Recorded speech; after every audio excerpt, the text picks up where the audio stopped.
Cam Scott is a poet, a writer, and an organizer from Winnipeg, Canada, Treaty 1 territory.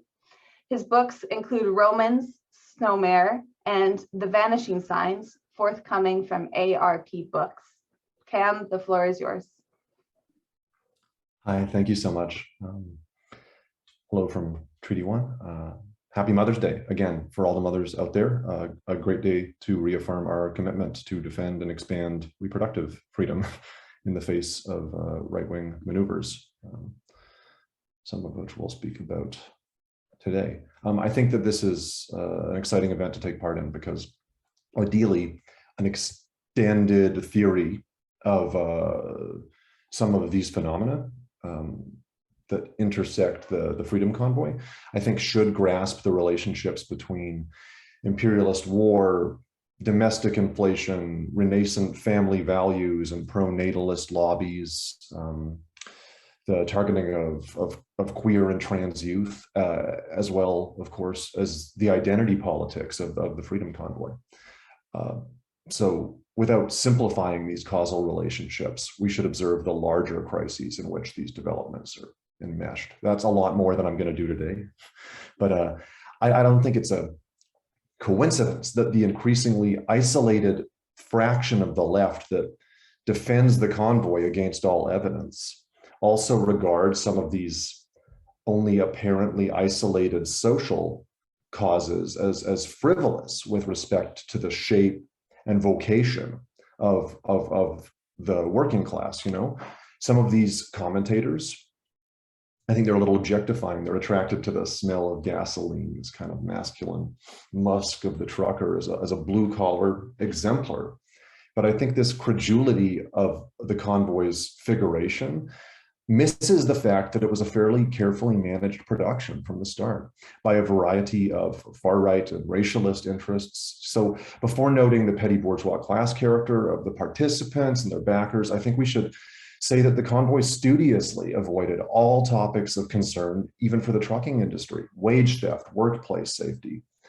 Some may recall an investigative report from a few years ago that revealed that newcomers to Canada were paying $35,000 to $55,000 to carriers like GLT to get hired. Immigration consultants were conspiring with firms hiring through the temporary foreign worker program. Marginal operators who comprise a significant current of the Freedom Convoy as it tenuously relates to truckers were being granted more permits for foreign labor than there were trucks in their fleets because the cash racket and labor trafficking was so lucrative.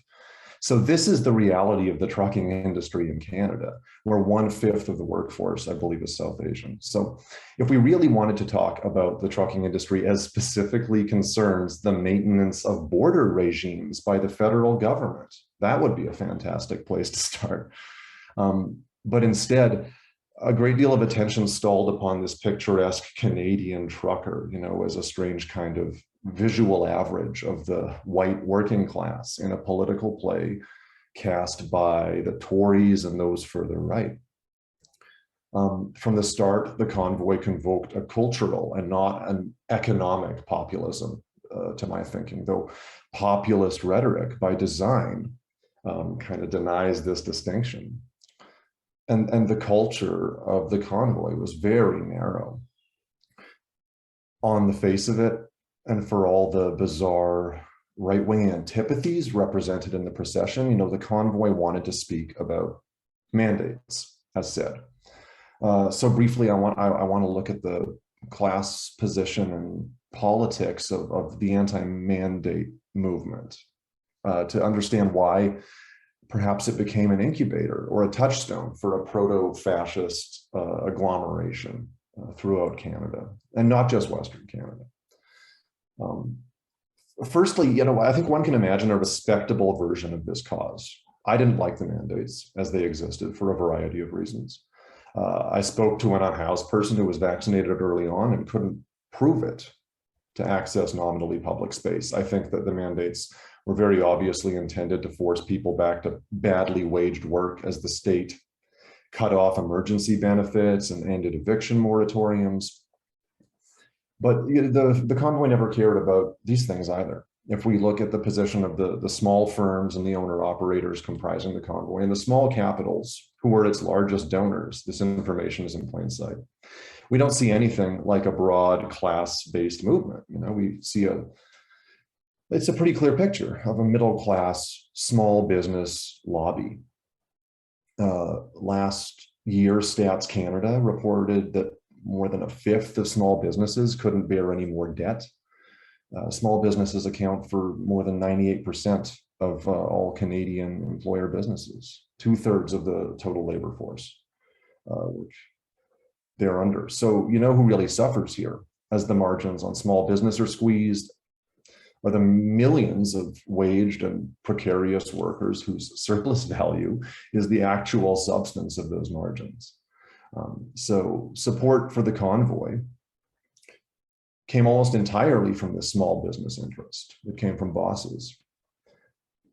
The trucking industry, I think, like any sector of a neoliberal economy, is also structured around creditor-debtor relations that obscure class distinctions in a crisis. But what we have in the anti-mandate movements at their most coherent is pretty straightforwardly a petty bourgeois revolt against monopoly capital during an unprecedented transfer of wealth upwards, in which, again, the working class stands to lose everything. And at worst, the petty bourgeoisie stands to lose that which distinguishes them from the working class. So I think this is where the specifically racial character of the Freedom Convoy comes into play in this moment too. Because of course, we're not theorizing class in a cultural vacuum, and the experience of class is densely mediated.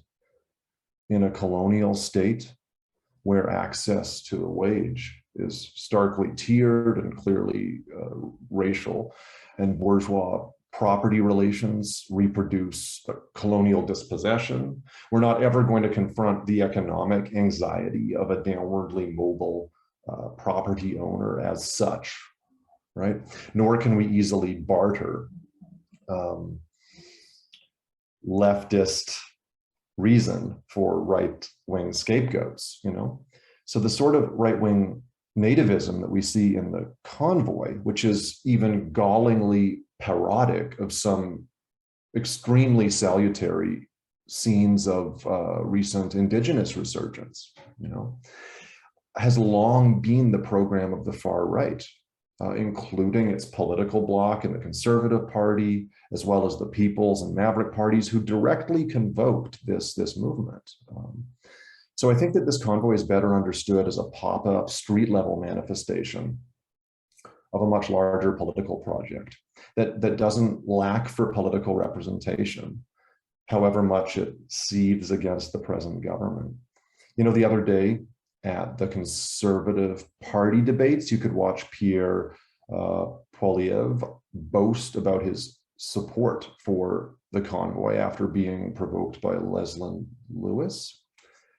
So the sequel to the convoy is as sure to play out in the streets as elsewhere. You know, you see these schisms within the Conservative Party that follow its wake. So as time passes and we continue to have these conversations, I think it becomes increasingly clear that this issue and this industry were simply vehicles for right-wing opportunists who've been strategizing something like this for a while. The mandates are gone. And yet we read that cities across the country are bracing themselves for Canada Day demonstrations, for freedom. You know, that's really one of the most sinister words in politics.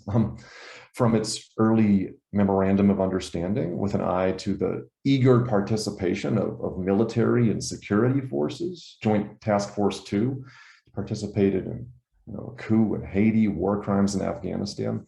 It was really clear that this was a self-styled coup, an unwitting quotation of Canada's misadventures abroad.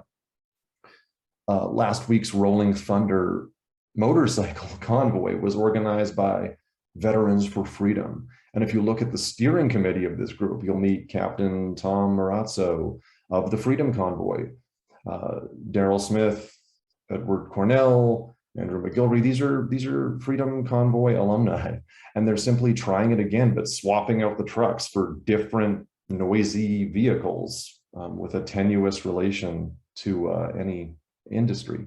So it's quite telling. I think what's left of the anti-mandate convoy from earlier this year is a sea of Canadian flags. And it's more inchoate on the face of it, but I think also somehow clarified, because we can readily see now that this is a right-wing nationalist movement that intends to make Canada great again. So in this regard, I think of the convoy as the street-ready portion of a large proto-fascist movement that's transpiring on many fronts at once. To quickly conclude where I began, it'd be interesting to look at the proximity of Tory convoy apologists to the Campaign Life Coalition. I'll bet you could draw a pretty tight circle of a Venn diagram there. It's in the nature of culture war, that it is fought in this only superficially discrete way in all kinds of settings throughout our everyday lives and our streets and our communities. And I think that that's what alarmed people the most about the convoy, and that's what we should be most mindful of moving forward. I'll stop and I'll let someone else speak, but I'm looking forward to the Q&A. This was a great opportunity. Thanks. I'm Michael Hudson. I'm appearing here for the International Manifesto Group. If you like this video and ones like it, please subscribe. For more information, go to the address on the screen.